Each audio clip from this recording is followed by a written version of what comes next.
প্রবাসী ভাই বোনেরা যে ধরনের সহযোগিতা করছেন, যে ব্যাংকের মাধ্যমে টাকা পাঠিয়ে, আমার মনে হয় যে আমাদের এখন আর ওই ডলার যেই বিশাল সংকট ছিল সেই সংকটটা অনেকটা কেটে যাচ্ছে। একই সময় সুতরাং আমরা মনে করি যে আদানির সাথে এই দর কষাকষিটা করা দরকার। বাংলাদেশ নিয়ে যা হচ্ছে সেটার বিশ্লেষণ ভারতীয় সেনাবাহিনী ইতিমধ্যেই করছে। এটা করবেই, এটা আপনি উপর থেকে অর্ডার দেওয়া লাগবে না। এটা রাজনাথ সিং জানেন। কিন্তু আমার মনে হয়েছে এটাকে আমরা বলি যে পাবলিক কনজাম্পশনের জন্য উনি যেহেতু পলিটিশিয়ান, উনার তো এখন যেটা করা উচিত সেটা হচ্ছে আনন্দবাজার পত্রিকা অনুযায়ী অরুণাচলের 60 মাইল ভিতরে চীনা সৈন্যরা ঢুকে গেছে। সেটা ওদের জন্য অনেক অনেক অনেক বড় আপনার হুমকি। রাশিয়া ইউক্রেনের যুদ্ধ থামানোর জন্য কিভাবে দৌড়াচ্ছে আমি বুঝলাম না যে এটা উনি কি করতে পারেন। মানে উনার আইডিয়াটা কি, উনি আমেরিকার সাথে কি ভালো অবস্থায় যেতে চাচ্ছেন বা হোয়াটএভার, এটা তো মনে হয়েছে। না হলে উনি পরে কিয়েভে গেলেন। প্রথমত আমাদের পররাষ্ট্র উপদেষ্টা যখন দায়িত্বভার গ্রহণ করেন তখন উনার সাংবাদিকদেরা এই প্রশ্নটা করেছিল যে ভারতের সাথে যে চুক্তিগুলো হয়েছে সেগুলোর ভবিষ্যৎ কি।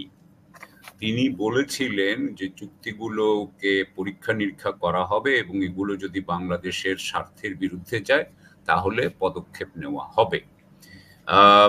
এর পরে আর চুক্তি সম্পর্কে আমি কোনো সরাসরি বক্তব্য শুনি নাই। তবে আদানির ব্যাপারটা আমি চুক্তিতে যাচ্ছি, যেমন আদানির ব্যাপারটাও যদি আমরা বিশেষ করে নির্দিষ্ট করে আলাপ করি, যে আদানির যেমন $500 মিলিয়ন পাওনা আছে, তারা কিন্তু আমাদেরকে এখনো বিদ্যুৎ সরবরাহ করে যাচ্ছে এবং তারা কিন্তু এখনো আমাদেরকে বলে নাই যে আগামী এতদিনের মধ্যে টাকা না দিলে আমরা বিদ্যুৎ সরবরাহ বন্ধ করে দিব। সুতরাং আমার কাছে মনে হয়েছে যে তারা বাংলাদেশের সাথে সম্পর্ক রাখতে চাইছে। এখন আমরা জানি যে আদানির এই যেটা চুক্তি, যেই চুক্তির অধীনে ওই গোড্ডা বলে একটা জায়গা আছে, সেখান থেকে ওনার যে বিদ্যুৎ প্রকল্প সেই 1600 মেগাওয়াটে বোধহয়, যেটা বাংলাদেশেই আসে, সেটার ব্যাপারে চুক্তিটাতেও কিন্তু অত্যন্ত বাংলাদেশের স্বার্থ পরিপন্থী ছিল।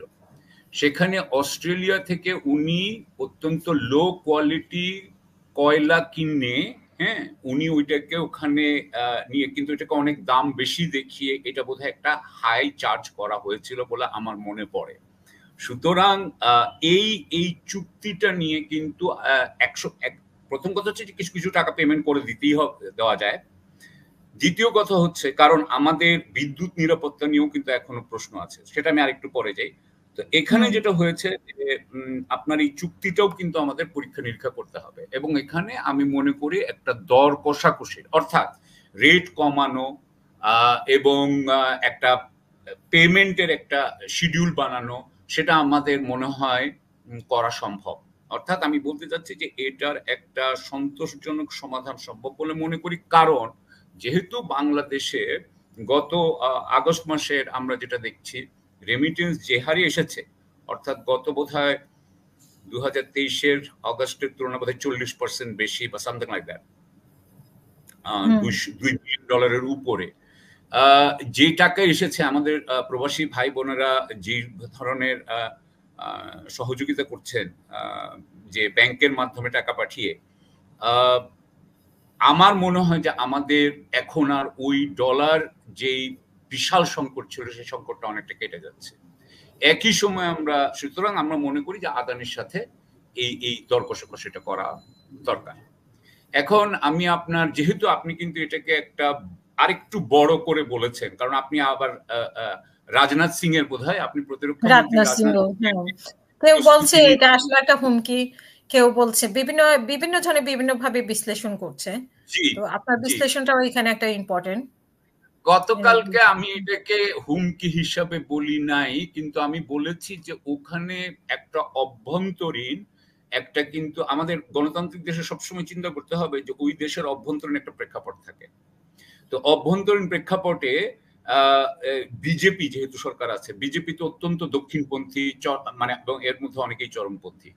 তারা যেই মুহূর্তে শেখ হাসিনা চলে গেছে তারপরে বাংলাদেশ সম্পর্কে চরম অপপ্রচার শুরু করেছিল, আপনি জানেন।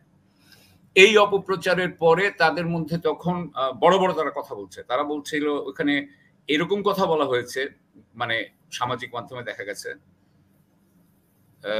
আমি জানি না টিভিতে অর্ণব বলেছে কিনা বা ওরা ওই ধরনের কেউ, যে তারা বাংলাদেশের একটা অংশ দখল করে নিতে চায়, মিলিটারি অ্যাকশন নিবে, এই সমস্ত কথা কিন্তু তখন বলেছে।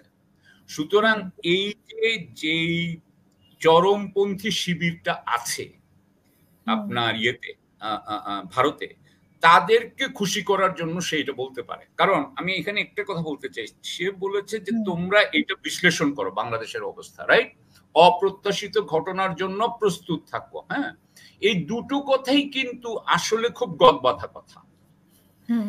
বাংলাদেশ নিয়ে যা হচ্ছে সেটার বিশ্লেষণ ভারতীয় সেনাবাহিনী ইতিমধ্যেই করছে, এটা করবেই, এটা আপনি উপর থেকে অর্ডার দেওয়া লাগবে না, এটা রাজনাথ সিং জানেন। কিন্তু আমার মনে হয়েছে এটাকে আমরা বলি যে পাবলিক কনজাম্পশনের জন্য, উনি যেহেতু পলিটিশিয়ান, উনার তো এখন যেটা ইয়ে করা উচিত সেটা হচ্ছে আনন্দবাজার পত্রিকা অনুযায়ী অরুণাচলের 60 মাইল ভিতরে চীনা সৈন্যরা ঢুকে গেছে, সেটা ওদের জন্য অনেক অনেক অনেক বড় আপনার হুমকি, তাই না?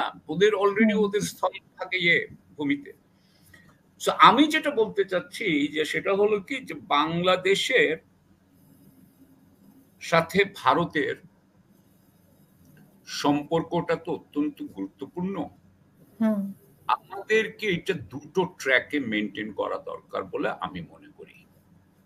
একটা ট্র্যাক হচ্ছে যে আমাদের সত্য ঘটনা বলতে হবে, এই ব্যাপারে কিন্তু আমরা কোনো আপোষ করতে চাই না। আমাদের রিলেশনশিপে আমরা কি ভাবি এটা আমরা স্বচ্ছ করে দিব, এটা আমরা স্বচ্ছ করব। আমাদের কথা হচ্ছে যে যদি আন্তরিক সম্পর্ক হতে হয় তাহলে তো স্বচ্ছ হইতে হবে। সুতরাং আন্তরিকতার স্বার্থে আমরা স্বচ্ছতা চাই, এবং এই স্বচ্ছতা আমাদেরকে যেখানে নিয়ে যাবে সেখানে নিয়ে যাবে। মানে এটা তো এখন আপনি যদি স্বচ্ছতার সত্যের ভিত্তিতে হতে হবে, এটা আপনি একটা অপপ্রচার, একটা প্রপাগান্ডা বানাবেন, এটা কিন্তু আমরা চাই না। এক, আর দ্বিতীয় কথা হচ্ছে যে আমরা সুসম্পর্ক চাই। সুসম্পর্ক আমরা কিভাবে করতে পারবো?